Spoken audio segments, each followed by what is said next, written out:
Achan sins. In our last story, we learned of God's enormous power. With the marching and shouts of Israel, the walls of Jericho crumbled and the Hebrew army stormed the city. Now we learn about Israel's self-confidence being shattered by loss and idolatry. Achan sins and hides it from Joshua, and the sins of Israel cause stumbling across the land. Inspired by the book of Joshua. Hello, Jack Graham here with today's episode of the Bible in a Year. In our previous episode, we heard how God delivered the city of Jericho to the Israelites in a surprising and miraculous way. With the blowing of trumpets and the shouting of his people, God caused the walls of Jericho to collapse into rubble.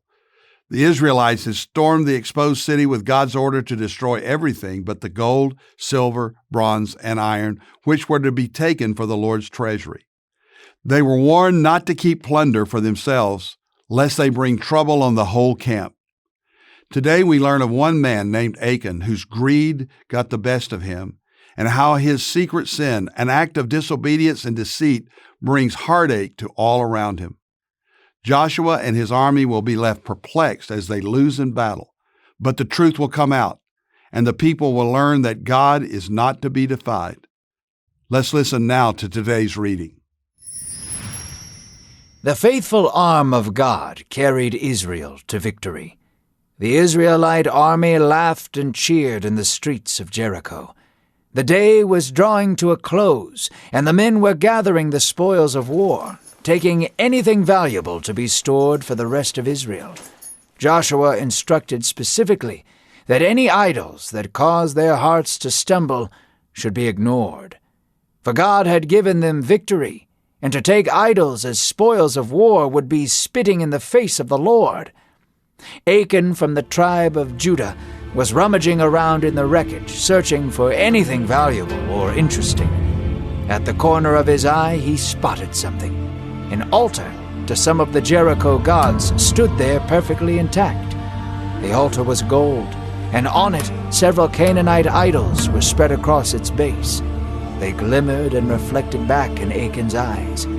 Achan smiled as he looked around him to see if anyone was watching. Then he took the idols and stuffed them in his bag.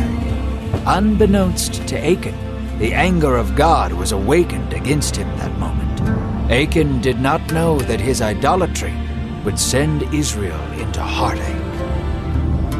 Joshua sent spies to the neighboring land of Ai. The spies came back with a good report, saying that they only needed 2,000 to 3,000 men in order to take the land, for the army was small there, and the city was vulnerable. So Joshua and his men marched forward towards Ai. Achan was among them, still hiding his idols. Joshua and the army of Israel drew their swords. Their marching turned into running, and they shouted as they stormed the city of Ai. Ai met them with great strength. The battle raged, and the people of Israel began to fall one by one. Swords tore apart the flesh of 36 Israelite men, and it became apparent to Joshua that they would not win this battle. "Retreat!" Joshua yelled, and the army of Israel fled to the mountains. Dirty, bloodied, and bruised, the men sat there, astonished. After such a glorious victory in Jericho, how could they have lost? Their hearts melted, and their optimism disappeared like vapor. Joshua fell before God at the ark. He lay there until evening. Joshua tightened his jaw. His face was on the ground, and dust was on his head. His eyes were sealed shut, and he was holding back tears. "Why did you bring us over the Jordan at all?" Joshua asked. "Would you bring us out here just to have us slaughtered? We have fled from our enemies. Word will spread of our cowardice, and they will be emboldened to come out and slaughter us." Joshua finally began to cry. His heart was broken over such a tragic loss. Although 36 men was not a large military blow, it meant everything to Israel. The Lord had no patience or compassion listening to Joshua's words. "Get up," he yelled. "Why do you fall on your face? The people have broken their promise to me. They have stolen idols. If I am not their God, then why would I grant them victory?" God spoke with firmness, and Joshua listened with anger. Joshua rose early and brought every tribe of Israel before him. He paced in front of them, staring. He pointed to the tribe of Judah and brought them forward. Then all those in the tribe of Judah were brought before Joshua. One by one they brought their case before Joshua and left. Then Achan came forward. "What have you done?" Joshua asked. Immediately Achan crumbled. He confessed to taking idols from Jericho and storing them underneath his tent. So Joshua sent his men to ransack the tent. They brought all the gold and silver Achan had taken and showcased it in front of all the people. They grabbed Achan, his family, and all the idols he had taken and dragged them to the valley of Achor. "Why have you done this?" Joshua asked. Afterwards, he said nothing. They bound Achan in the middle of the valley. Each member of the tribe picked up stones. One by one, they hurled stones at Achan. Blood and screams scattered across the field. Achan writhed before them, bound and unable to free himself. Stone after stone struck Achan until he breathed his last. Joshua then took Achan along with his idols and burned them. Everyone looked as Achan melted with his idols. He shared their fate, destined to become nothing. The anger of God disappeared with the ashes of Achan and his idols. God turned to Joshua and said, "Do not be afraid to go against Ai once again. I have given them into your hand." Joshua felt the confidence of the Lord return to him. This time, Joshua gathered 30,000 of his finest men to take Ai with force. The battle would not be easy, and it would require tact and patience. So Joshua and all the fighting men rose up to go towards Ai. Joshua laid out his plan before them and said, 25,000 of you shall lie in waiting on the outskirts of the city. I and 5,000 of my men will storm the city and clash with Ai. When they come out to battle, we will flee as we did before. When they come after us, you will ambush the city and set it ablaze." They schemed all night, strategizing and bickering. The next morning, they were ready. Joshua and 5,000 of his men met Ai and his army for battle. The two forces clashed. The Israelite army feigned weakness and tucked tail and ran from Ai. Filled with confidence, Ai pursued Israel to finish them once and for all. The 5,000 men fled to the hills, luring Ai further and further from their city. Then, like mighty waves crashing upon the rocks, 25,000 of Israel's warriors clashed against the city of Ai. The land stood no chance, and they set it ablaze for all the world to see. The men of Ai looked back to see their city rising up in smoke and flames. As they looked back, the 5,000 men of Israel leapt like a lion against its prey. The jaws of Israel's army locked on to the neck of Ai. They tore them apart limb from limb, sparing no soldier. None were able to escape, and the king of Ai was taken captive and brought to Joshua. Miles away in Ai, more men arose from the city to come against the army of Israel.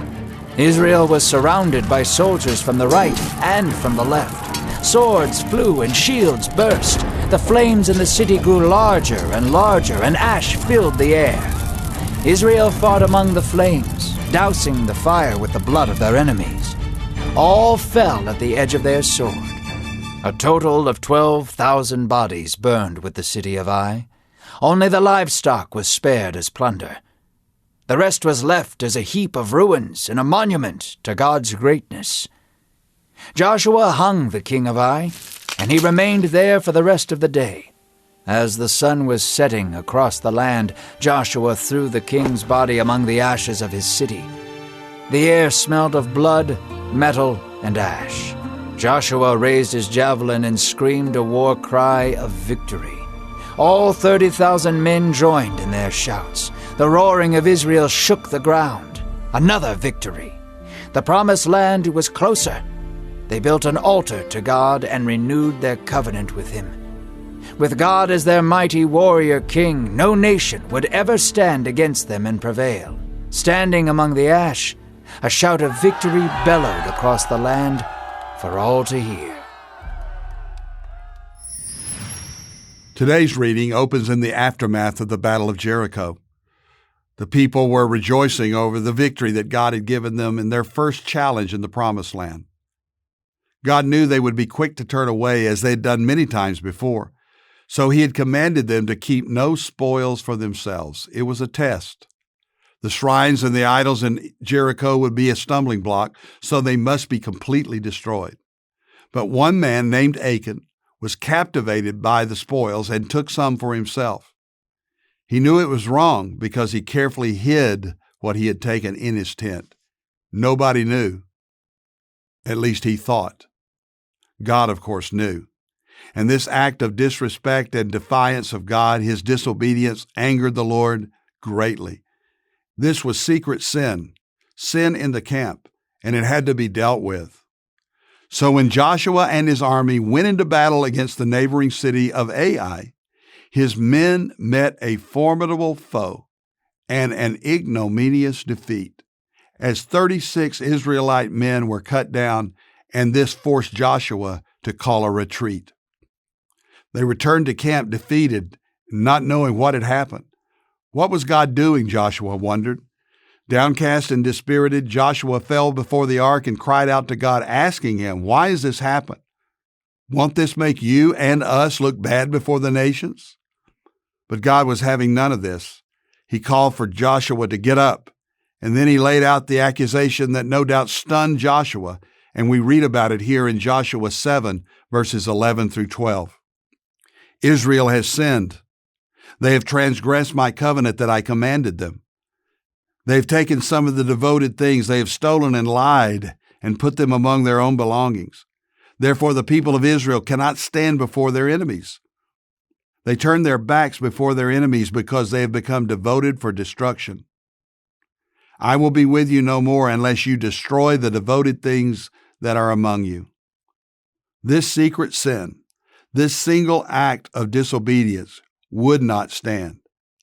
God is teaching every one of us a lesson, that we must confess our sins and not hide them away, that a divided heart cannot walk with God, and God cannot use us with sin in our lives.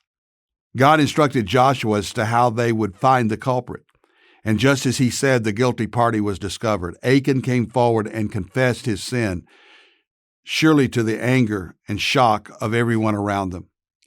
Achan and the things that he had taken were quickly destroyed, and judgment came upon Achan and his family. He sent Joshua once more to battle at Ai, and this time the victory was commanding. Not a soul was left standing, only the livestock. God's blessing and protection was once again upon his people, just as he had promised. Hope is restored, and the neighboring cities feared the God of Israel and his army. The next time, we're going to learn about a new approach to war that one of those neighbors employs. Dear God, we pray that you would search our hearts. And if there is any sin, if there is a secret sin, if there is a buried sin in our lives, that we would confess it and find forgiveness, that we would learn to obey you always and never try to cover up our disobedience to you. Thank you for always showing us mercy when we come to you. We pray this in the name of your Son, Jesus, who made it possible for us to confess our sins and to be forgiven. In Jesus' name we pray. Amen. Thank you for listening to today's Bible in a Year podcast. I'm Jack Graham from Dallas, Texas. Download the pray.com app and make Bible reading and prayer the priority of your life. If you enjoyed this podcast, share it with someone you love, because by sharing this podcast, you can make a difference, a big difference, an eternal difference in someone else's life. And if you want more resources on how to tap into God's power for your life, be sure to visit jackgraham.org. God bless you.